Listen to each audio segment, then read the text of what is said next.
Dear students, आज हम करेंगे integrated rate expression of first order reaction. तो ये एक बहुत ही इम्पोर्टेंट टॉपिक है।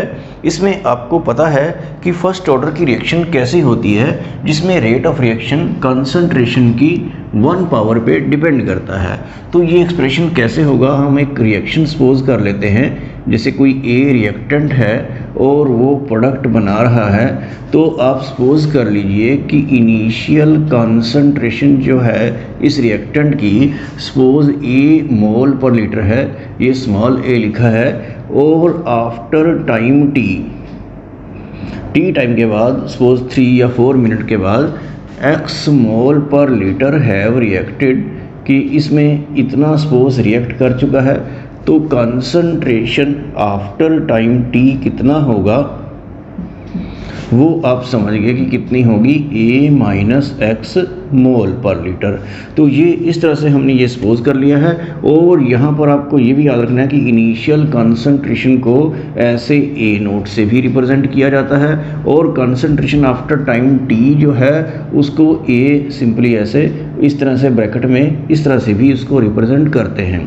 तो रेट ऑफ रिएक्शन जो होता है फर्स्ट ऑर्डर के केस में वो कंसंट्रेशन ऑफ रिएक्टेंट की 1 पावर पे डिपेंड करता है। और रेट ऑफ रिएक्शन क्या होता है, change of concentration with respect to time. तो इसको हम ऐसे भी लिखते हैं dx अपॉन dt, और ये कंसंट्रेशन जो इस वक्त है ए माइनस एक्स, इसकी 1 पावर पे डिपेंड करता है अगर रिएक्शन जो है वो क्या है, फर्स्ट ऑर्डर की है। तो यहाँ पर हम क्या करेंगे, कांस्टेंट लगा देंगे जिसको क्या बोलते हैं के, और के को क्या कहते हैं, रेट कांस्टेंट ए माइनस एक्स, और 1 पावर की ज़रूरत नहीं है। तो आगे देखिए क्या करते हैं, ये हम इस इक्वेशन को ऐसे चेंज कर लेते हैं, ये इसको इधर ले आते हैं ए माइनस एक्स, और डी टी को उधर ले जाते हैं के डी टी। तो अब आपको क्या करना है, एक इंटीग्रेटेड एक्सप्रेशन निकालना है, तो हमें इसको क्या करना पड़ेगा, इंटीग्रेट करना पड़ेगा। तो इस तरीके से इसका इंटीग्रेशन क्या होगा वो आपको दिमाग में रखना है। अगर आपको इंटीग्रेशन आता है मैथमेटिक्स में तब तो ठीक है, अदरवाइज़ आपको लर्न ही करना पड़ेगा कि ये जो नीचे वाला एक्सप्रेशन है 1 अपॉन जैसे x होता है तो उसका इंटीग्रेशन log x होता है। तो इसका जो इंटीग्रेशन रहेगा वो क्या होगा, log a माइनस एक्स, क्योंकि x के आगे माइनस है तो ये यहाँ पर हमें माइनस से इसको मल्टीप्लाई भी करना पड़ेगा। और ये जो ln लिखा है ये एक नेचुरल लॉग है जिसके बारे में मैंने पहले भी बताया था, और एक बार अब फिर से आपको बता दिया जाएगा। और यहाँ पर क्या आ गया, k, और dt का इंटीग्रेशन तो क्या आया है t, और यहाँ पे अगर आप सपोज 0 होता तो उसका इंटीग्रेशन क्या होता, कांस्टेंट, क्योंकि कांस्टेंट का डेरिवेटिव क्या होता है, 0 होता है, और डेरिवेटिव और इंटीग्रेशन एक दूसरे का ये अपोजिट ही होते हैं। अब हमें इसमें c का वैल्यू फाइंड आउट करनी है, तो पहले इसको देख लीजिए फिर हम आगे चलेंगे। हमने ये कंसंट्रेशन की पावर 1 लिखा था, तो concentration at present A minus x है, तो यहाँ पर हमने एक कांस्टेंट लगा लिया, ए माइनस एक्स को इधर किया, डी टी को उधर। तो अब बाद में इसको इंटीग्रेट किया, और इंटीग्रेट करके ये आया। और ये आपको बस दिमाग में रखना पड़ेगा कि इसका जो इंटीग्रेशन है log ऑफ दिस होता है, और ये माइनस होने की वजह से यहाँ पे भी ये लगाया गया है के टी प्लस सी। तो सी का वैल्यू हमें अभी फाइंड आउट करनी है। तो इंटीग्रेट करके जो आया है इसमें c को क्या बोलते हैं, इंटीग्रेशन कांस्टेंट। तो इसकी वैल्यू जो शुरू में होगी वही लास्ट में होगी। तो शुरू में क्या होता है, when t is equal to 0, जब 0 टाइम था तो x जो था वो क्या था, 0 था, मतलब x वो अमाउंट है रिएक्टेंट की जो रिएक्ट कर चुकी है, और स्टार्टिंग में 0 टाइम पर कुछ भी रिएक्ट नहीं किया था।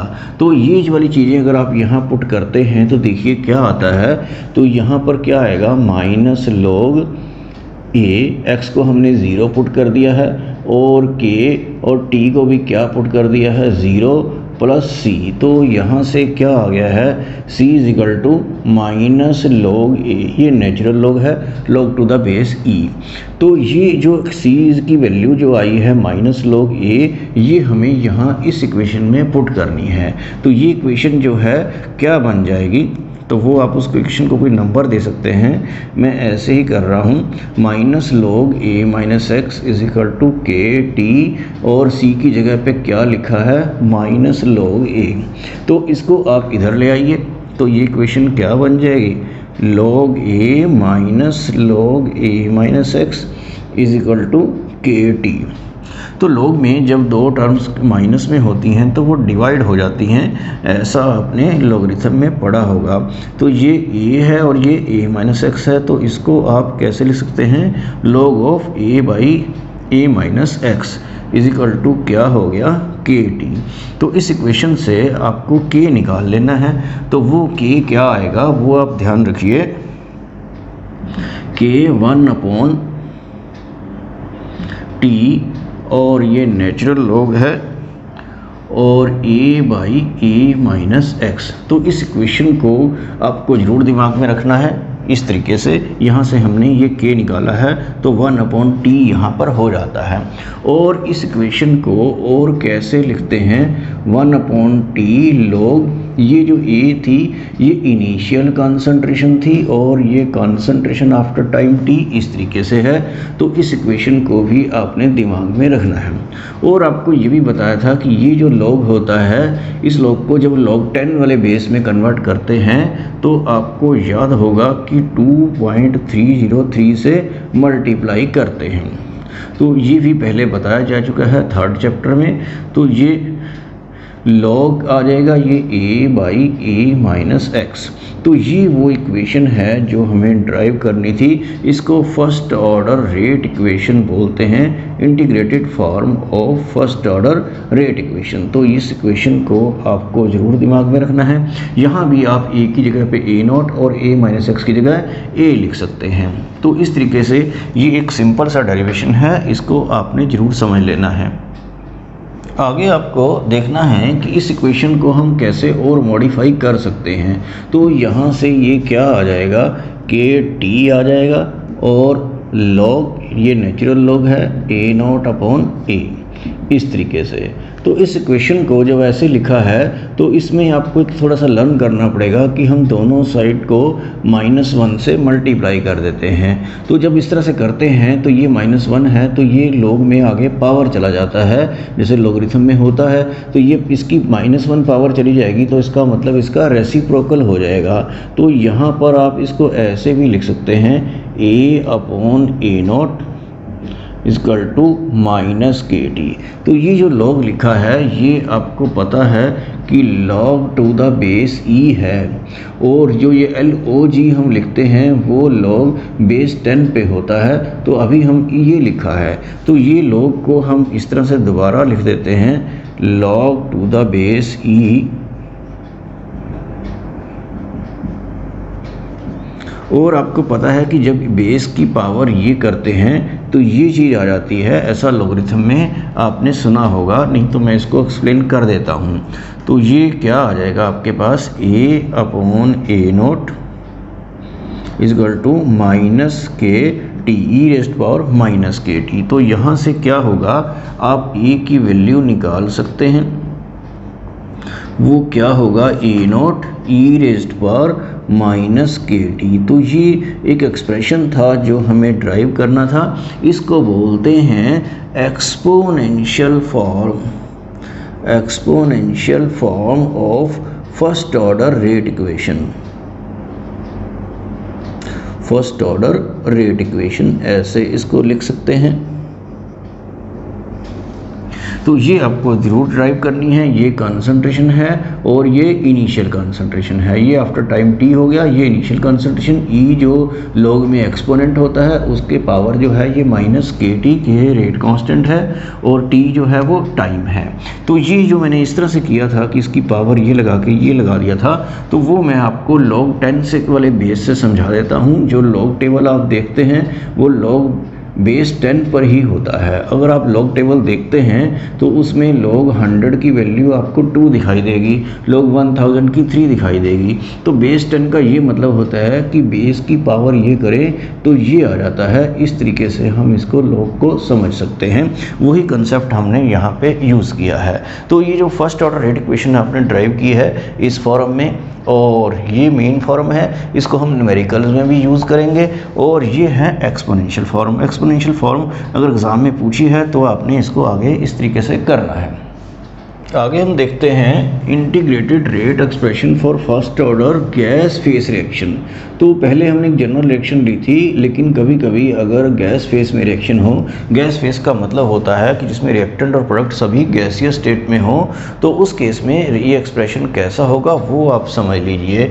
तो ये अगर कोई रिएक्शन हम सपोज कर लेते हैं, जैसे ए कोई रिएक्टेंट है गैसीय स्टेट में और ये बी और सी जो है वो प्रोडक्ट देता है, ये भी गैसीय स्टेट में ही है। अगर सपोज इसका 1 मोल ले लेते हैं हम और 1 मोल बी और 1 मोल सी बनता है, तो इस तरह की कोई रिएक्शन हम सपोज कर लेते हैं, तो इस केस में वो इक्वेशन कैसे मॉडिफाई हो जाएगी ये आपको देखना है। तो आप इसका इनिशियल प्रेशर P0 सपोज कर लीजिए, ये इनिशियल प्रेशर है। तो जब स्टार्टिंग में ए ही था और अभी बी और सी नहीं बने थे, तो इनका प्रेशर जो है वो क्या रहा होगा, 0 रहा होगा। और थोड़ी देर बाद जब ए जो डिकम्पोज होने लगेगा बी और सी में, तो इसका प्रेशर तो डिक्रीज़ होता जाएगा, और गैस का क्योंकि हम प्रेशर ही नोट करते हैं कंसंट्रेशन की बजाय, तो बी और सी जो बनते जाएंगे धीरे धीरे, तो उनका प्रेशर इंक्रीज़ होगा। तो जो प्रेशर जो होगा आफ्टर टाइम टी, मान लीजिए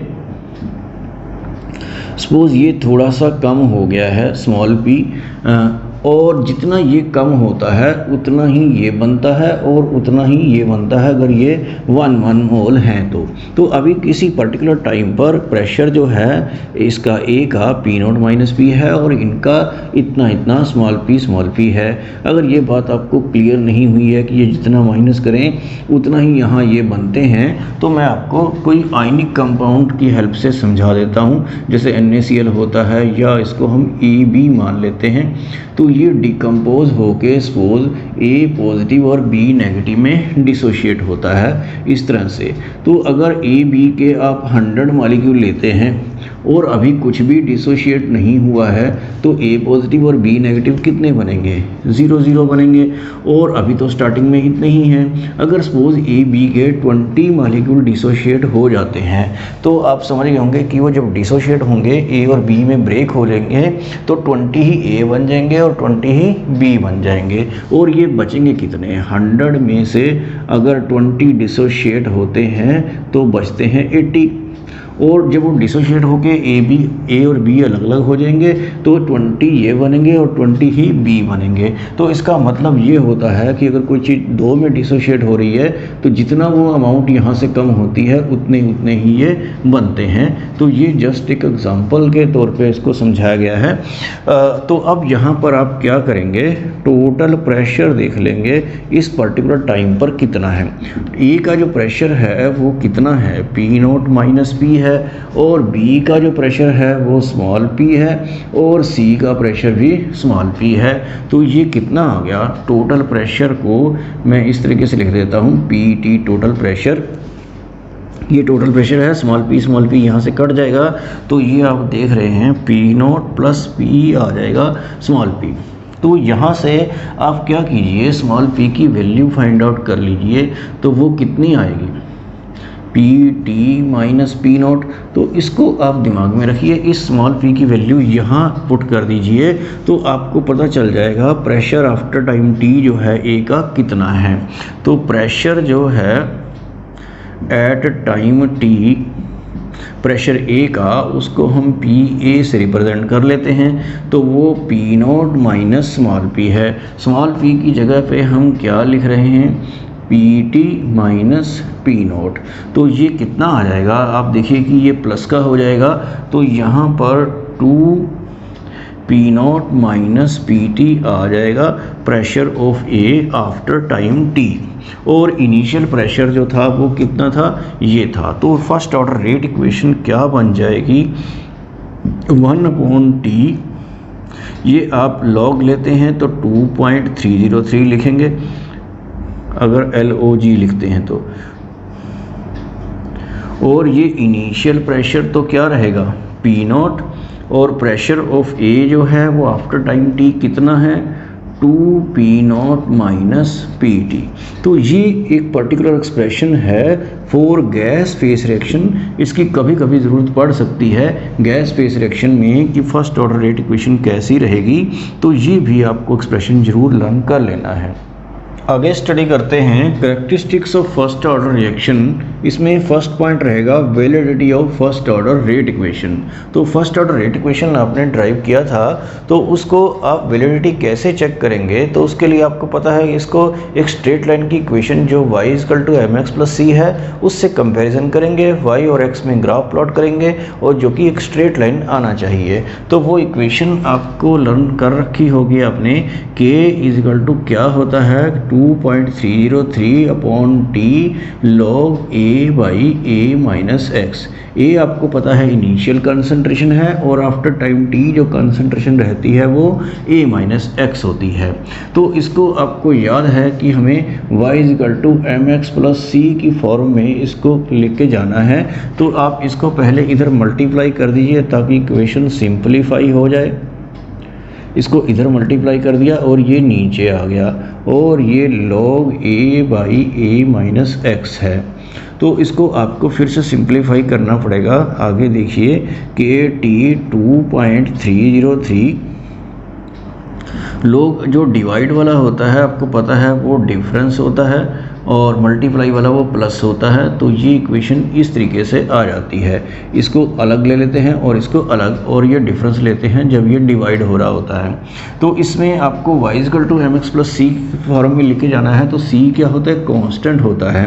तो यहाँ पर ये तो कांस्टेंट नहीं है क्योंकि इसमें x वेरिएबल है और t भी वेरिएबल है, तो यही कांस्टेंट है। तो इसी को हम उस साइड लिखेंगे और इसको हम लेफ़्ट साइड लिख लेते हैं। तो ये इक्वेशन कैसे हो जाएगी? log a-x, इसको उधर ले जाएंगे तो ये -k/2.303, t को थोड़ा अलग से लिख देते हैं और log a ऐसे। तो आपने ध्यान दिया कि हमने ये वाला चीज़ इधर ले गए हैं और ये उधर ले गए हैं। उधर ले जाने से ये माइनस का हो जाएगा और ये जो माइनस वाली टर्म थी ये प्लस की होगी और log a इधर ही है राइट साइड पर। अब ये इक्वेशन y = mx + c की फॉर्म में आ गई है।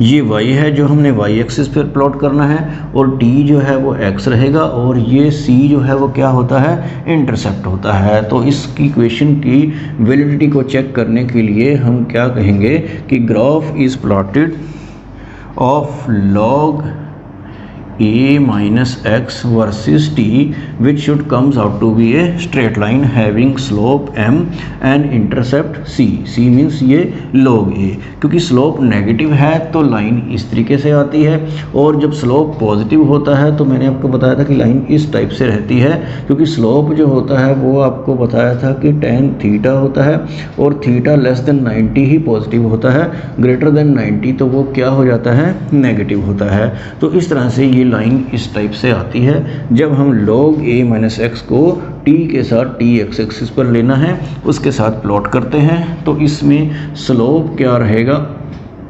ये क्वेश्चन पूछा जाता है कि फर्स्ट ऑर्डर रेट इक्वेशन में उसकी वैलिडिटी चेक करते हैं या log a-x को t के साथ प्लॉट करते हैं तो कितना स्लोप आता है? तो ये इस टाइप से आएगा और ये क्या रहेगा आपका? इंटरसेप्ट।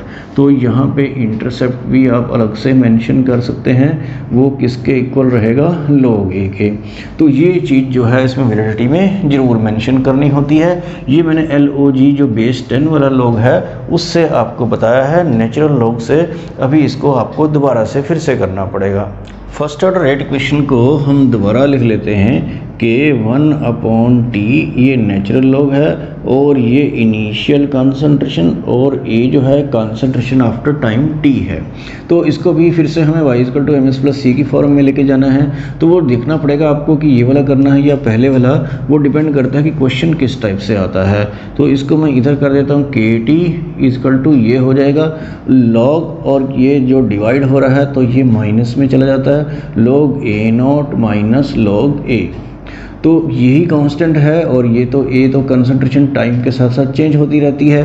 तो इसको मैं इधर ले लेता हूँ log a और ये kt उधर जाकर क्या हो जाएगा? माइनस का हो जाएगा प्लस log a0 हो जाएगा।